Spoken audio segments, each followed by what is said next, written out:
नमस्कार. मी शेतकरी पुत्र सुरेश नवले. काल मी एक माझ्या वैयक्तिक आयुष्यातील एक निर्णय सार्वजनिक केला आणि माझे मित्र आणि समर्थक, कार्यकर्ते, शेतकरी यांनी फोनवरती, सोशल मीडियावरती आणि प्रत्यक्ष भेटून संपर्क केला आणि तुम्ही का सार्वजनिक जीवनातून निवृत्त होताय, शेतकऱ्यांसाठी तुमची आवश्यकता आहे, अशा स्वरूपाच्या काही गोष्टी मला सांगितल्या. परंतु मित्रांनो, सार्वजनिक जीवनात काम करत असताना अतिशय प्रामाणिकपणाने, पारदर्शकपणे आपल्या सर्वांची सेवा करण्याची संधी मला मिळाली. त्यात मी माझं भाग्य समजतो. मित्रांनो, मी एक सर्वसामान्य कुटुंबात जन्म घेतलेला मनुष्य आहे. नवलेवाडी या क्रांतिकारी गावात, क्रांतिकारकांचा विचार असलेल्या गावात, सर्वात जास्त हुतात्मा झालेले गावामध्ये माझा जन्म झाला. त्याचा सार्थ अभिमान मला आहे. गाव क्रांतिकारकांचा आहे, पुरोगामी विचाराचं गाव आहे. परंतु मी ज्या नवलेवाडी गावातील सामान्य कुटुंबात जन्माला आलो, ते माझं सामान्य शेतकरी कुटुंब. माझे आजोबा कारभारी मैफती नवले यांना 5 मुली, 6 मुलं आणि विस्तारलेला हा आमचा सर्व नवले परिवार. त्यात माझा जन्म झाला. अतिशय कष्टातून काळ्या आईची सेवा करून पुढं आलेलं कुटुंब, कुठलाही राजकीय वारसा नाही. आणि त्यामध्ये मी माध्यमिक शिक्षण आणि माझं कॉलेज जीवन पूर्ण करून मी जेव्हा अकोले तालुक्यात आलो, तेव्हा कॉलेजला असताना कॉम्रेड डॉक्टर अजित नवले यांची एंट्री शिक्षण पूर्ण करून, त्यांचं डॉक्टरकी पूर्ण करून ते अकोल्यात आले आणि त्यांनी SFI, DYFI आणि शेतकऱ्यांसाठी काम करणाऱ्या त्या सर्व संघटना, किसान सभा आणि डाव्या विचाराची चळवळ, अकोले तालुक्यात पहिल्यापासून डाव्या विचाराची चळवळ होतीच. परंतु नवीन जनरेशनमध्ये कॉम्रेड विचार, डावी विचारसरणी रुजवण्याचा कार्यक्रम कॉम्रेड डॉक्टर अजित नवले साहेबांच्या माध्यमातून त्या ठिकाणी झाला. मी त्यांच्या विचाराने प्रभावित झालो आणि मी समाजकारण, राजकारणात त्यांच्याबरोबर मी काम केलं नाही. परंतु जे बाळकडू मला तिथे मिळालं, तिथून पुढे मी संभाजी ब्रिगेड या केडर बेस लढाऊ चळवळ असलेल्या संघटनेमध्ये काम केलं. विविध पुस्तकं, जवळजवळ अगणित पुस्तकं मी त्या ठिकाणी संभाजी ब्रिगेड, मराठा सेवा संघ आणि पुरुषोत्तम खेडेकरांच्या विचाराचे त्या ठिकाणी पुस्तकं वाचले. पुस्तकाने मस्तक सुधारतं आणि त्या ठिकाणी अन्यायाविरुद्ध चीड मनामध्ये सातत्याने होती. ज्या ठिकाणी अन्याय होईल त्या ठिकाणी मी माझं काम त्या कॉलेज जीवनापासून सुरू केलं.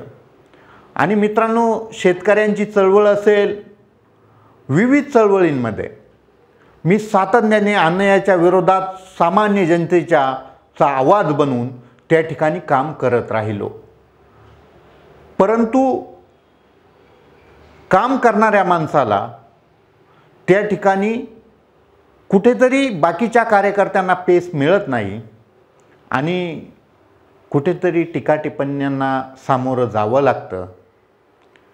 माझ्यावरती तशा पद्धतीने कोणी टीकाटिप्पण्या काही केल्या नाही. परंतु अलीकडच्या काळामध्ये माझा अशी एक धारणा झालेली आहे, जे सर्व नेते मंडळी त्यांनी आत्मपरीक्षण करावंच. आपण कुठेतरी सामान्य कार्यकर्त्यांना पेस मिळवून दिली पाहिजे. माझा कुणाला थांबा म्हणायचा स्वभाव नाही. खुर्च्या हिसकून त्या ठिकाणी स्थानापन्न होण्याचा स्वभाव नाही. खुर्ची देण्याचा स्वभाव आहे आणि माझ्या स्वभावाप्रमाणे मी कोणाला हे सर्व तत्त्वज्ञान त्या ठिकाणी सांगू शकत नाही, परंतु मी ते स्वतः आत्मसात करू शकतो. म्हणून मित्रांनो, मी अकोले टाईमच्या माध्यमातून या ठिकाणी आपणास सांगतो, ज्या अकोले टाइम्सने सामान्य जनतेची नाळ आणि आम्हा सर्व काम करणाऱ्या युवकांना त्या ठिकाणी ताकद देण्याचं काम या ठिकाणी सातत्याने केलं. आम्ही जनमानसात आत्ता जे आमची ओळख झाली ती पोहोचवण्यासाठी अकोले टाईम्सचं मोठं योगदान त्या ठिकाणी राहिलेलं आहे. मी स्वतः अतिशय चांगल्या पद्धतीची पोस्ट त्या ठिकाणी लिहितो. मला स्वतःला सामाजिक भान आहे आणि त्या सर्व प्रक्रियेमध्ये समोर एखाद्यावरती अन्याय होतोय ते उघड्या डोळ्याने मी पाहू शकत नाही. हा माझा मूळ स्वभाव आहे. त्या स्वभावानुसार मी या ठिकाणी आपणास आज सांगतो, माझा कुणावरही रोष नाही, कुणावरही रुसवा नाही, परंतु आपण इतर कार्यकर्त्यांनाही स्पेस मिळवून दिली पाहिजे. त्या ठिकाणी आपण जरी नसलो तरी हे काम थांबणार नाही. या विश्वाचा गाडा तसा चालूच राहतोय. कुणीतरी आपल्या जागी काम करायला येणार आहे, ते काम पुढे जाणार आहे.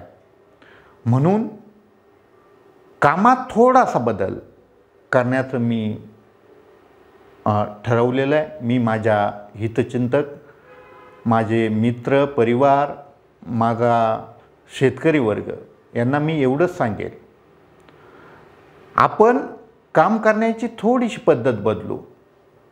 प्रत्येक गोष्टीत आपण त्या ठिकाणी गेलंच पाहिजे असं नाही. जाता जाता मला या विषयाला माझा 2 महिन्यापासून हा विचार आहेच आहे, परंतु काही लोकांचं म्हणणं असं आलं आहे की आम्ही सर्व नेते मंडळी, अकोले तालुक्यातील नेते मंडळी त्या ठिकाणी राधाकृष्ण विखे पाटलांच्या विरोधात त्या ठिकाणी बोललो आणि म्हणून दबाव आल्यामुळे यांनी या ठिकाणी सार्वजनिक जीवनातून माघार घेण्याचं ठरवलं आहे. मित्रांनो, तसा प्रकार मुळीच नाही.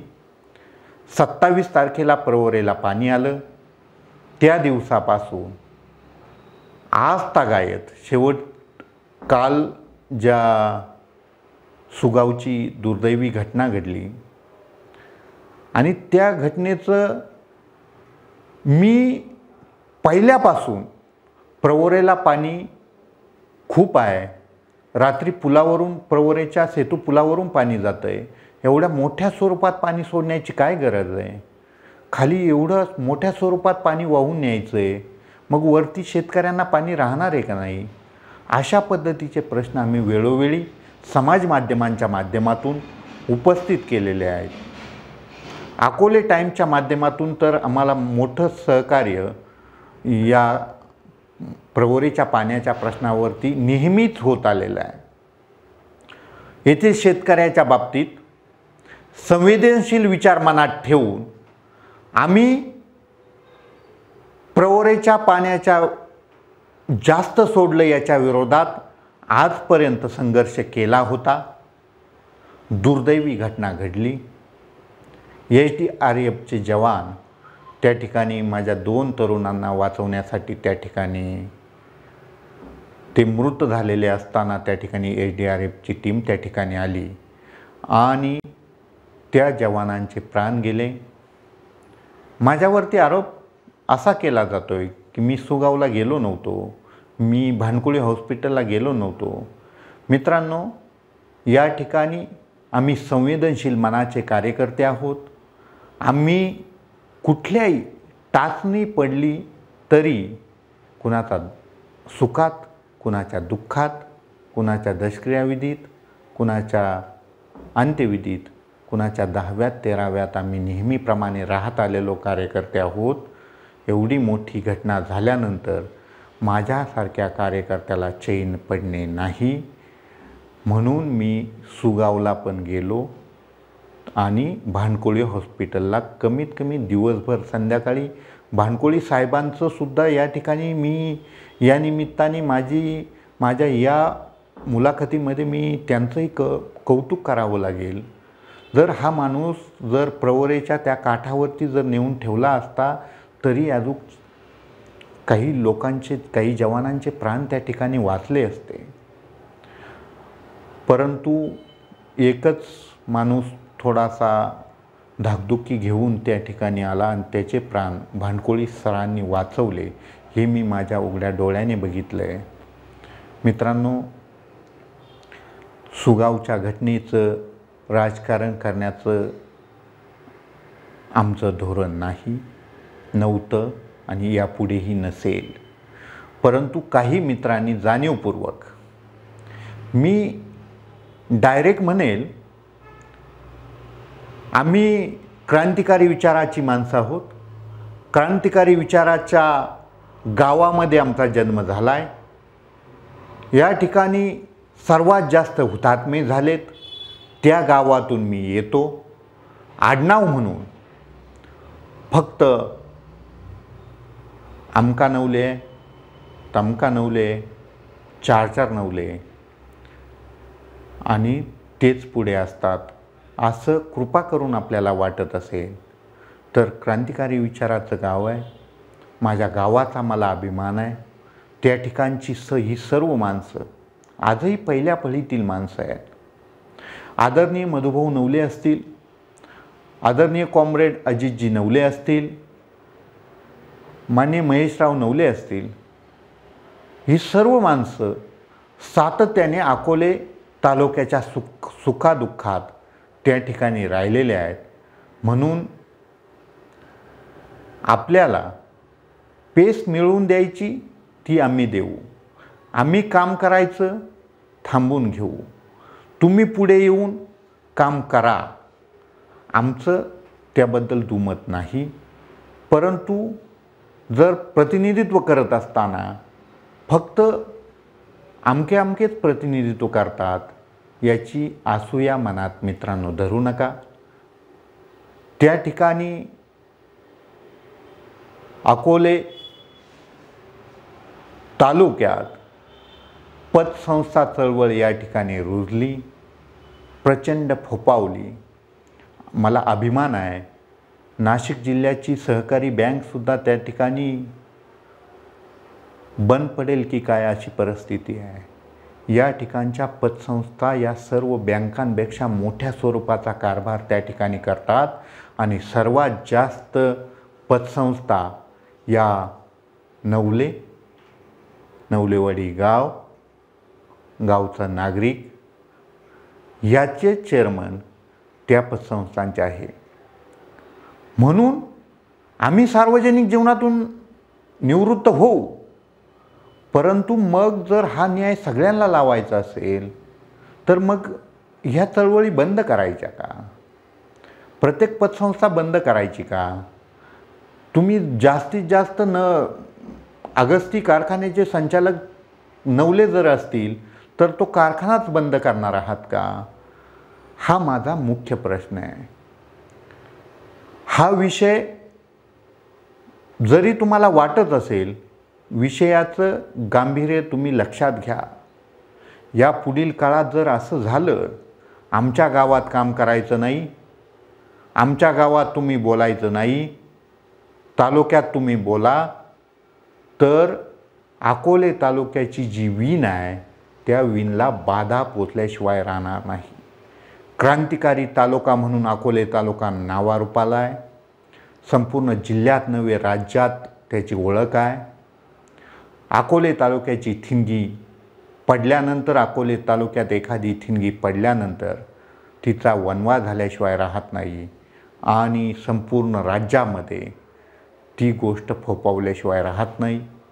म्हणून या पुढील काळात मित्रांनो, कुठल्याही पद्धतीचा आसुरी आनंद, माझ्या सर्वांना नम्रतेची विनंती आहे, आपण राजकारण करा, 100% राजकारण करा, 100% समाजकारण करा. आपणा सर्वांना नम्रतेची विनंती आहे. अकोले तालुक्यात काम करत असताना येथील वीण जी पूर्वापार चालत आलेली आहे, कुठलाही पक्ष एखादी गोष्ट जर घडली तर मित्रांनो, सर्वात जास्त सर्वपक्षीय कार्यकर्ते या ठिकाणी एकवटले जातात.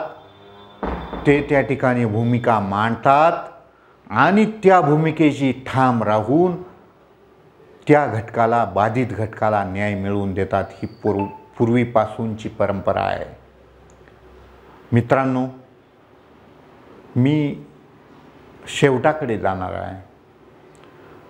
मी आपणास सांगू इच्छितो की माझा मुलगा त्या ठिकाणी सैन्यामध्ये भरती झाला. त्यावेळी सैन्यामध्ये भरती होण्यासाठी त्यांनी इयत्ता 5वीमध्ये असताना मला सांगितलं मला सैन्यात जायचं आहे. मी त्याला सैनिकी स्कूलमध्ये टाकण्याचा निर्णय घेतला. तो 3 वर्ष त्या ठिकाणी शिकला.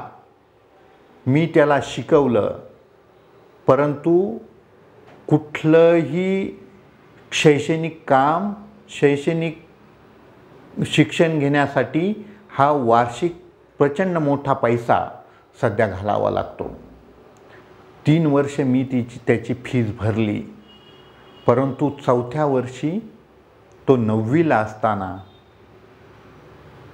त्या ठिकाणी मला फी भरता आली नाही. मुलाचं शिक्षण थांबलं. परंतु माझ्या गरजा पहिल्यापासून कमी आहेत. मी मुलाला पुन्हा अकोल्याला आणलं. त्या ठिकाणी त्याला माध्यमिक शिक्षण, पुढचं शिक्षण इथल्या स्थानिक शैक्षणिक संस्थेमध्ये दिलं. तो त्याच्या पद्धतीनं त्या ठिकाणी त्याच्या मनामध्ये जी ज्योत पेटली होती, मला सैन्यातच जायचं आहे, तो इथे येऊनही स्वतः त्या ठिकाणी प्रॅक्टिस करत राहिला आणि माझा मुलगा आज सैन्य भरतीत गेलेला आहे. मित्रांनो, मुलाच्या शिक्षणासाठी 3ऱ्या वर्षी त्या ठिकाणी मला पैसा उपलब्ध झाला नाही, म्हणून मुलाचं शिक्षण थांबवावं लागलं. म्हणून मी या ठिकाणी ठेकेदारीकडे वळालो नाही. मी अवैध मार्गाने पैसा कमावला नाही. मी सावकारकी केली नाही. मी त्या ठिकाणी 2 नंबरचे धंदे केले नाहीत. सामान्य माणसाला न्याय देत राहिलो आणि परमेश्वराने माझ्यापाशी न्याय केला. आणि मी ॲक्सिडेंटमध्ये आजारी असताना त्या ठिकाणी माझ्या मुलाचं त्या ठिकाणी सैन्य भरतीत काम झालं. त्याने आज पहिला पगार त्या ठिकाणी घेतलेला आहे. याचा आनंद मला आहे. मी काल त्या ठिकाणी थांबण्याचा निर्णय घेतला. तो जगजाहीर केला. व्हॉट्सअप ग्रुपमधून मी जवळजवळ पूर्ण व्हॉट्सअप ग्रुपमध्ये लेफ्ट झालो. त्या ठिकाणी कुठल्याही सोशल मीडिया प्लॅटफॉर्मवरती मला राहायचं नाही हे मी सांगितलं. मला जवळजवळ मी फोन हँडल करू शकलो नाही. त्यांची मी माफी मागतो, कारण एवढा माझ्या फोनचा त्या ठिकाणी वेग होता की एक फोन चालू असताना दुसरी रिंग वाजत होती आणि सातत्याने माझे हितचिंतक त्या ठिकाणी फोन करत होते. तेवढ्यांचा फोन मी हँडल करू शकलो नाही. काहींनी सोशल मीडियावर असेल, माझ्या वैयक्तिक व्हॉट्सअप वरती कॉन्टॅक्ट केलं, त्या ठिकाणी सांगितलं, तुम्ही असं करू नका, तुमची शेतकरी समाजासाठी गरज आहे. मित्रांनो, शेतकऱ्यांसाठी काम करणार, जीवाजीव वाचेपर्यंत काम करणार, सर्वांसाठी काम करणार. तुमच्या वैयक्तिक आयुष्यात जरी काही असलं तर निम्म्या रात्री मला फोन करा, परंतु सार्वजनिक जीवनातून अकोले तालुक्यातून निवृत्त होण्याचा निर्णय मी या ठिकाणी घेतलेला आहे. तो याचसाठी स्पेस निर्माण करून द्यायची आहे. आपल्या जागी कोणीतरी काम करणार आहे, त्यांना काम करण्यासाठी वाव द्यायचा आहे. प्रत्येक ठिकाणी आपण राहत असेल, त्यांना त्याची अडचण होत असेल, बाबांनो तुम्ही काम करा, चांगल्या पद्धतीनं काम करा. येथील शोषित पीडितांना न्याय द्या, शेतकऱ्यांना न्याय द्या. आम्हीही तुमच्यासोबत आहोत. परंतु कृपा करून एखाद्याचं सार्वजनिक जीवन उद्ध्वस्त करण्याचं काम करू नका. एखादा कार्यकर्ता घडतो, तो फार महत्प्रयासानं, त्याला प्रचंड अडचणींना सामोरे जावं लागतं आहे. घरी लक्ष देता येतंय, देता येत नाही, घरचेही सहकार्य करतात. या सर्व प्रक्रियेत आपण त्या ठिकाणी कार्य करत राहतो. आणि हे समाजकार्य करत असताना मागे 2 महिन्यापूर्वी माझा त्या ठिकाणी अपघात झाला.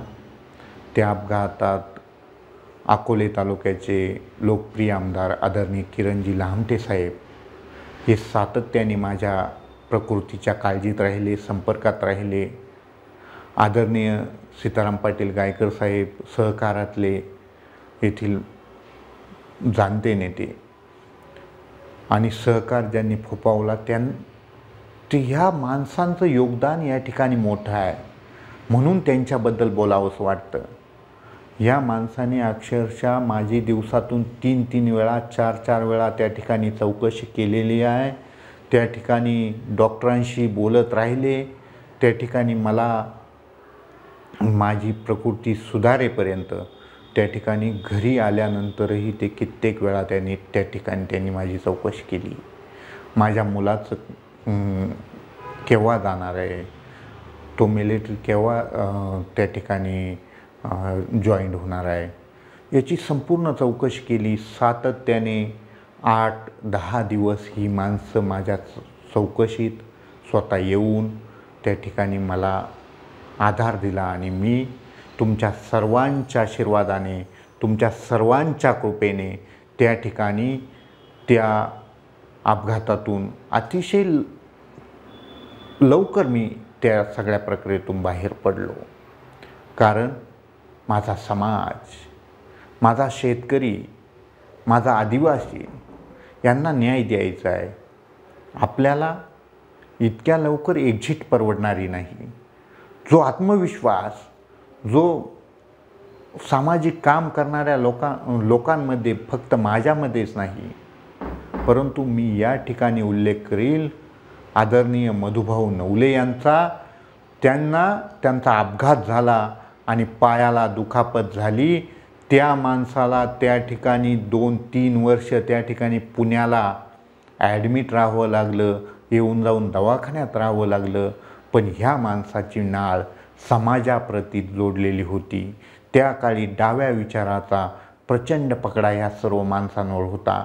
समाजात काम करण्याची उर्मी मनात धरून ही माणसं अतिशय पटकन या मोठ्या अपघातातून, म्हणजे अक्षरशः हे सर्व शक्य आहे किंवा नाही असा प्रश्न निर्माण झालेला असताना हे समाजात आले. पुन्हा एकदा ताकदीने त्या ठिकाणी समाजकार्य केलं. या ठिकाणी मोठी शैक्षणिक संस्था आदिवासी तालुक्यात उभी केली, ती चालवली, ती नेटाने आणि जोमाने चालवली. आणि येथील माझा आदिवासी शेतकरी बांधव त्या ठिकाणी इंग्रजी माध्यमाचं शिक्षण त्यांनी घेतलं पाहिजे म्हणून त्या ठिकाणी वसुंधरा अकॅडमी असेल किंवा अभिनव शिक्षण संस्था अतिशय मोठ्या स्वरूपात त्या ठिकाणी येथे शिकलेली मुलं मोठमोठी झाली, क्लास 1 अधिकारी झाली. आज त्याचा आनंद आम्हा सर्वांना आहे. ही सर्व माणसं तीच आहे.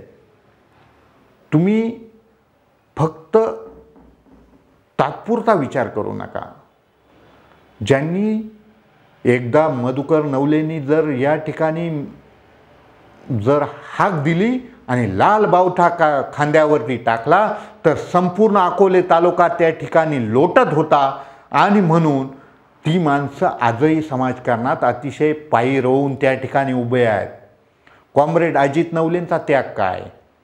हा माणूस त्या ठिकाणी पुण्यासारख्या ठिकाणी मोठं हॉस्पिटल उभारून त्या ठिकाणी मल्टी स्पेशालिटी हॉस्पिटल उभारून त्या ठिकाणी काम करू शकत होता.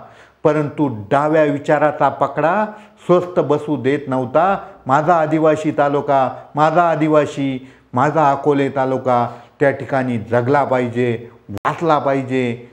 त्या ठिकाणी अतिशय चांगल्या पद्धतीने त्याचं उदरभरण झालं पाहिजे, पोषण झालं पाहिजे. त्याला फॉरेस्टच्या वावदारांचा प्रश्न असेल, येथील बालवाडी अंगणवाडी सेविकांचा प्रश्न असेल, मोठमोठे मोर्चे ह्या माणसाने ज्यावेळी स्वतःला उभं राहण्याची वेळ होती त्यावेळी ह्या माणसांनी त्या ठिकाण त्यांचा त्याग महत्त्वाचा आहे.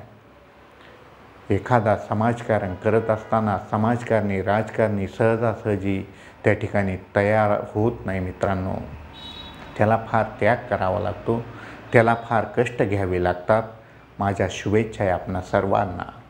आपण त्या ठिकाणी अकोले तालुक्यात समाजकारण करा, अकोले तालुक्यात राजकारण करा, अकोले तालुक्यातील सामान्य जनतेला न्याय मिळवून द्या.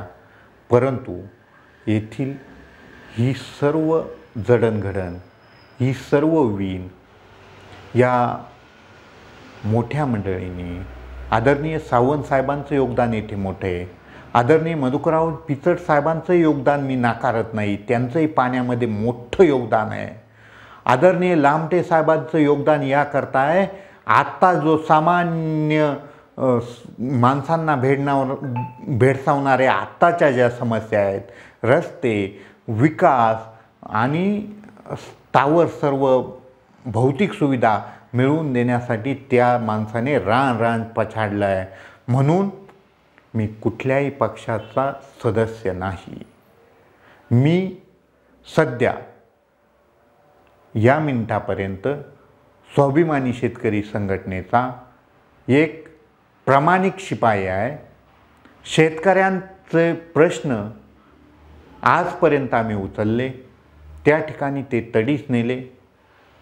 अकोले तालुक्यातील शेतकऱ्यांचे प्रश्न मी काय काय केलं त्या खोलात मी जाणार नाही मित्रांनो, तो माझा स्वभावही नाही. परंतु या पुढील काळात माझे सामान्य आदिवासी शेतकरी, माझा गोरगरीब आदिवासी शेतकरी, माझा सामान्य सर्व तळागाळातील शेतकरी बांधव असेल किंवा सामान्य माणसांच्या प्रश्नावरती मी आजही मागे हटलेलो नाही.